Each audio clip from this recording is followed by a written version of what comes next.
Hello there, my very good friends. On today's wrestling news, the awkward truth behind WWE's hatred of AEW. You won't believe the latest wrestler to be linked with the Hurt Business. Shockingly, WWE contract signings are a sham. Kayfabe news, what up?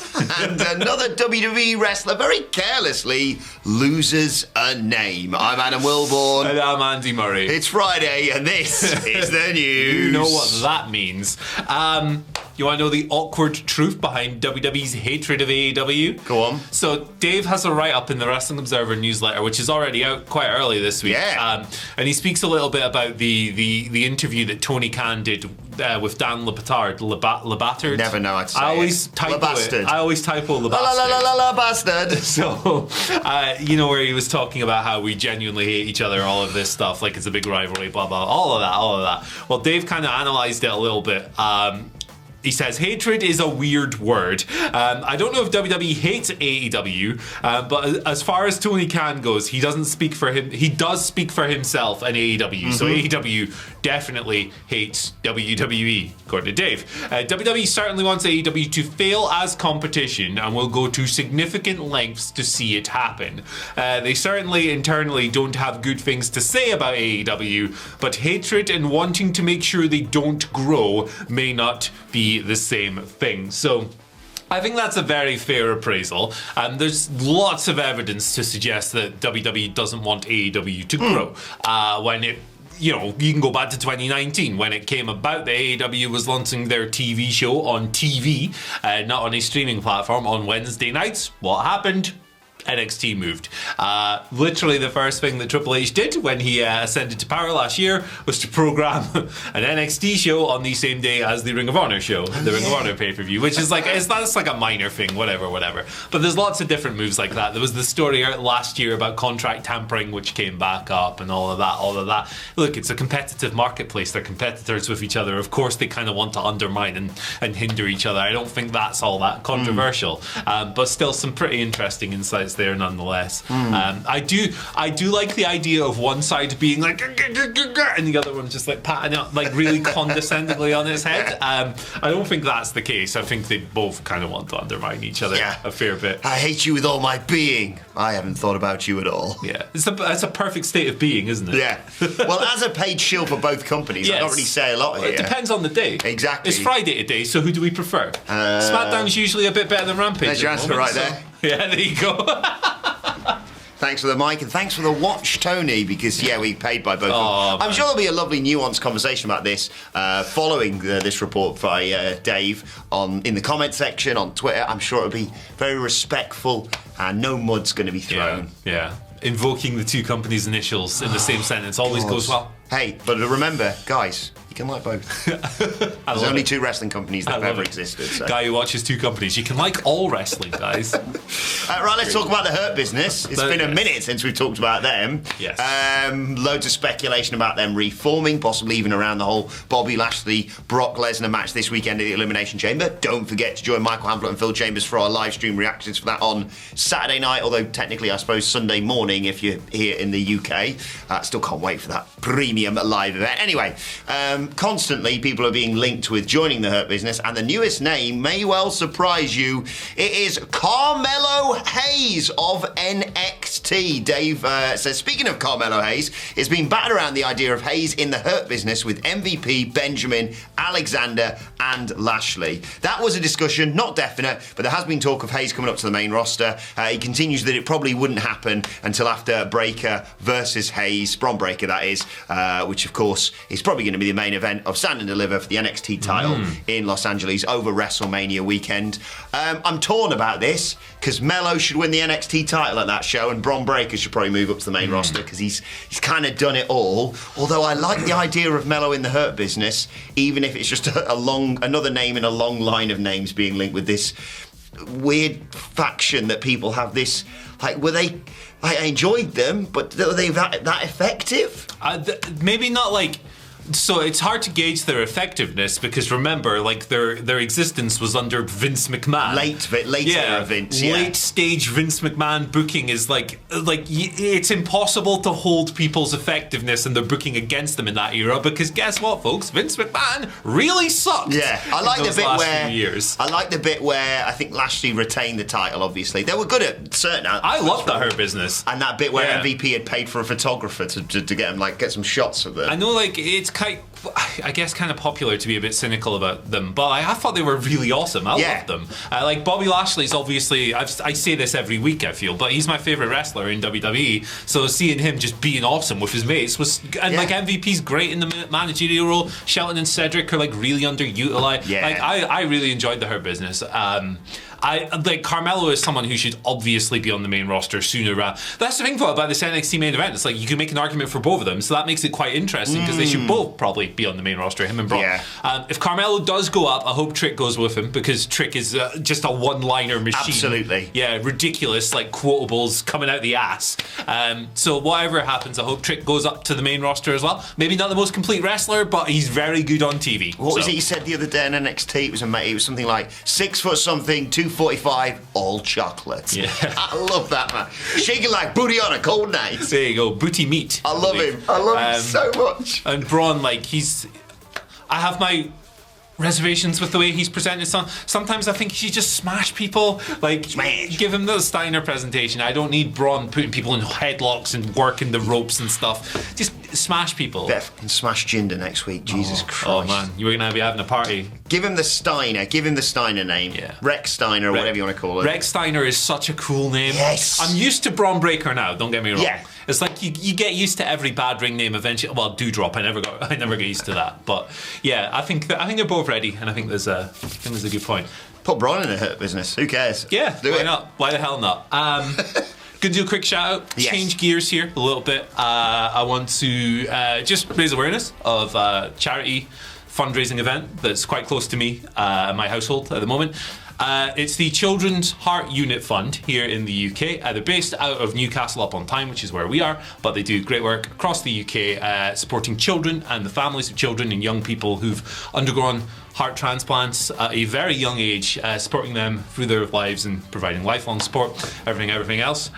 They are running a campaign at the moment as part of Heart Month, where basically if you've got, like, I know times are tough, it's very difficult at the moment, but if you got couple of quid lying around, £1, £2, £3, you wear red today, throw a little donation in, send a little text. For anyone who's able to do that, that would be very much appreciated. Either text CHUF1, CHUF2 or CHUF3. That's CHUF to 70580 here in the UK. Little £1, £2, £3 donation.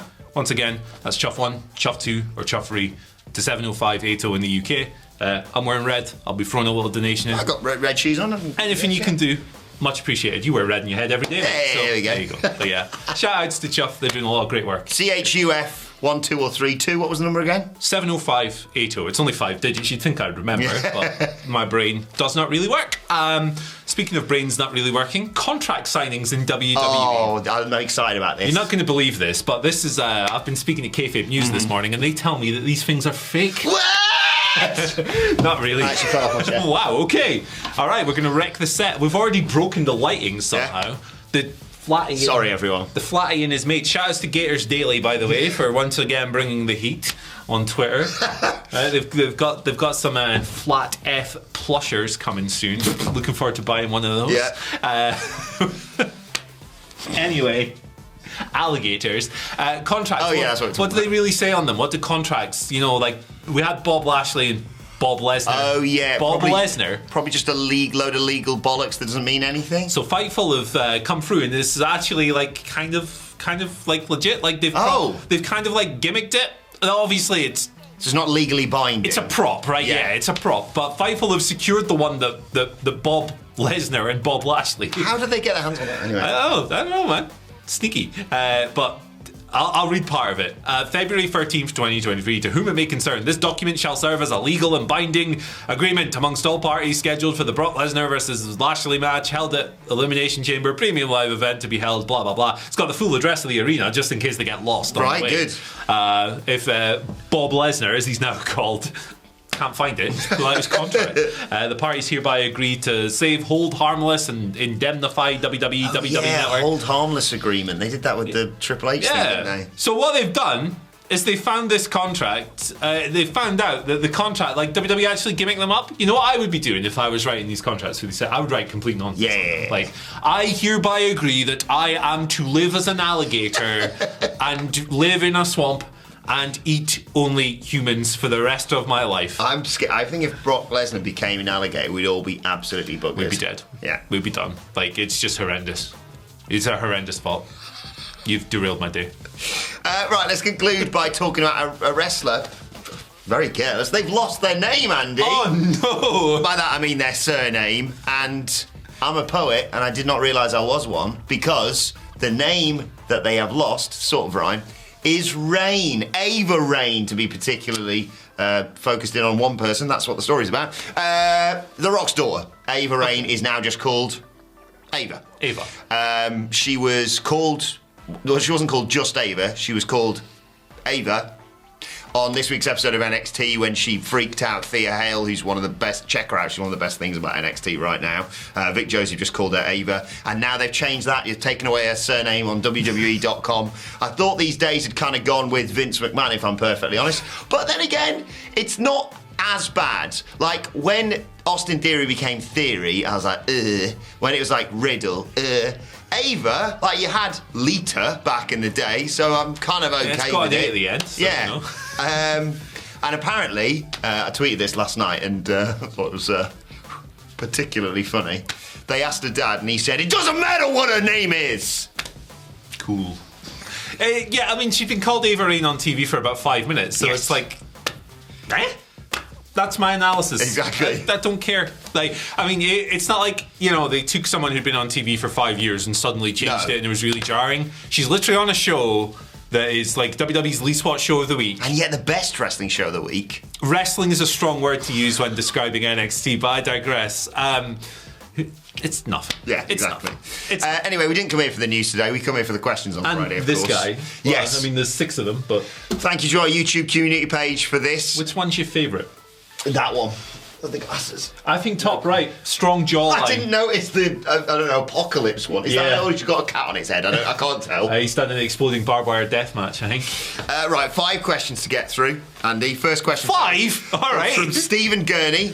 We've had dogs, snakes, parrots and horses appear at shows. What animal do you want to appear next and with who? Duh. I quite like the idea. I was thinking you'd say that, so I thought I'd pick something different. Yeah. I quite like the idea of Rhea Ripley winning the world title at WrestleMania from Charlotte Flair, which can happen, by the way. Not with help from the Judgment Day, or potentially with help from the Judgment Day and their newest member, Skippy the Kangaroo. Oh, of course. Bloody drop kick to your fucking face, you prick. Well, they're good boxers as well. Kangaroo Jack. Kangaroo Jack. Yeah. Documentary. Bait and switch that film, didn't it? Yeah. They're like, oh, would you want to see a rapping kangaroo? It's in 5 seconds of the film and it's a dream sequence. Yeah, they screwed you over there, didn't they? Absolute pricks. Alligator for me, obviously. What would he do? Brock Lesnar would surf him on the way, surf him to the ring. There you go. There's lots more alligator. Well, not lots more. There's definitely one more of these alligator questions to go. Seen the recent video of the alligator running really fast in an enclosure in a zoo? Oh my god, Scary. It's so fast. He's like going down the motorway. Trex569 says, if you had the Fiend powers, who would you go after first? Ryback. Would you? No. He's terrifying. He's massive. If I had the Fiend powers, like, who do you want to torment? Boris Johnson. Boris? Not to get political, but Boris and Johnson.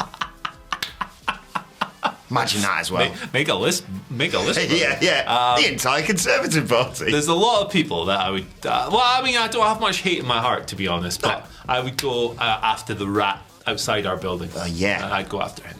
Yeah. He just lives it. He's built himself like this little house and stuff, just this little rat. He's got like, he's a real prick. I'm pretty sure he's siphoning electricity out of our building.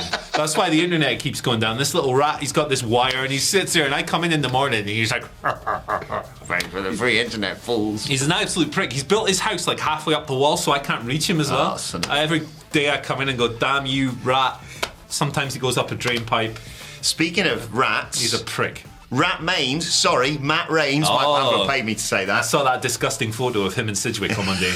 When did they take that? Yeah. It's wild. Check out Matt Reigns' Twitter for that one. Matt Reigns writes, morning, gents. Imagine the scene. Elimination Chamber.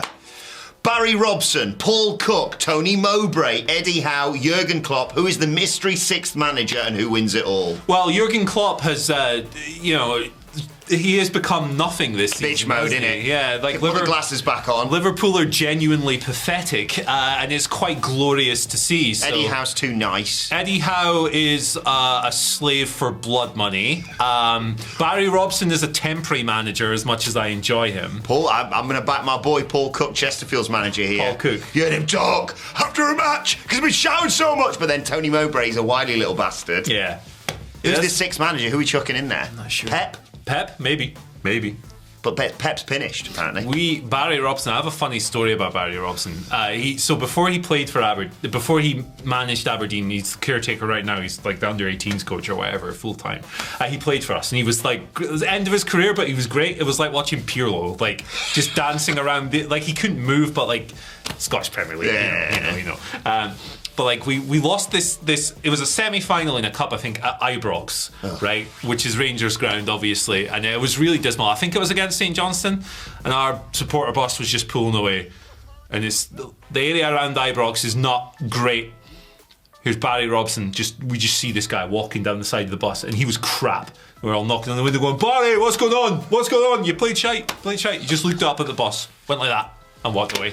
Legend. Quality. Anyway, there you go. That's everyone just tuned out there. But yeah, Liverpool suck. We're picking Tony Mowbray, I think. Michael Hamflett's already fancy booked Tony Mowbray in a wrestling storyline. So his brother works for Aberdeen. Does he? Yeah. Darren. There you go. Casey Lower writes, Adam, why are you? Do you want to take this one? I ask myself this every day. Stuck with me now, aren't you, though?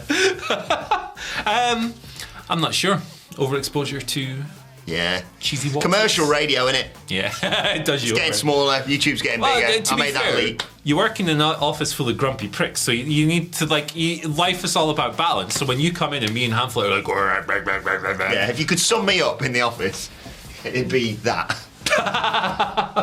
And if you could sum me up, it would be yes, go on. This. What, when it works or when it doesn't work? Well, no, it's kind of perfect because I come in sometimes and I want to be like, whoa, what's going on, guys? And then it's the reality is that the battery's broke. It's just like this. You might get a little bit of fun, but it quickly. Look at that. Come on, Bailey. Who sent us this? That's the wrong way round as well. There we go. That. Prick. Finally, Andy, final question for you from L. Sean, who writes, if the story of the Flatty was put to film, who would portray the Flatty? Who would portray you two? And what would the film be rated? R-rated, straight out the gate. Man, I think in terms of looks, there's only really one choice to play me, and that's obviously Jason Statham. Yeah, I'd have Little Cook. I was gonna say Brad Pitt, but hey, there you go. That he can play the Flatty. Yeah. Who's your man who does proper method acting? Played Lincoln. Played Daniel Day-Lewis. That's who's playing the Flatty. He's gonna live in a swamp for a month. That's who's playing the Flatty. What about the Flatty's actually pretty chill. Jeff Bridges played the Big Lebowski. Yes. There you go. Jeff Bridges is my favourite actor. Seth Rogen. Seth Rollins. And finally, Andy, it's from Mark Lee Willis. He sent it me the other day, and he writes, morning, lads. Mark L. Willis, the L stands for love. Psych! Doesn't stand for that bollocks. This was immediately after Valentine's Day, of course. And yes, just like married couples, it was a happy Tuesday for me. Yes, Stax made some jokes on the NXT podcast, if you know, you know. Following yesterday's news, you and Andy gave me an idea, and rather than doing something quick for a laugh, I got a bit carried away, and, well, here's this. He adds some other stuff and explains it, but I'll just show it you, because Mark has made us this. What?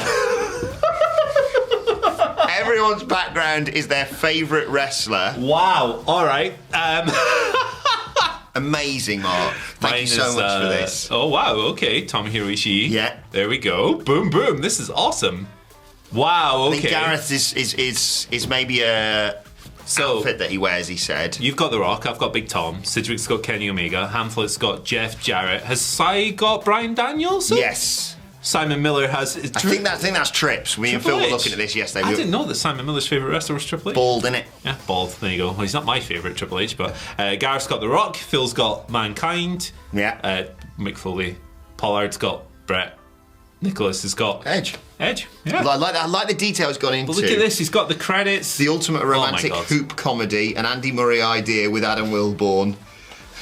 Not in cinemas, actually. Oh, that's disappointing. But it is going to be broadcast. Titus, so thank you to Mark Lee Willis for that. I love it when people, from the creator of Flat Friday Art, Twitter questions and like this. I censored myself there, Phil. See? Absolute being banger. Good. Shouts to Mark. He's always sending us Thank you so much this Mark. Nice, thoughtful stuff. Really means a lot. Right, we've probably talked for about half an hour here, so thanks for watching. Like, share, subscribe to What Culture Wrestling, wherever you get your podcast from, Daily Wrestling Podcast, all the Elimination Chamber preview stuff and that coming your way.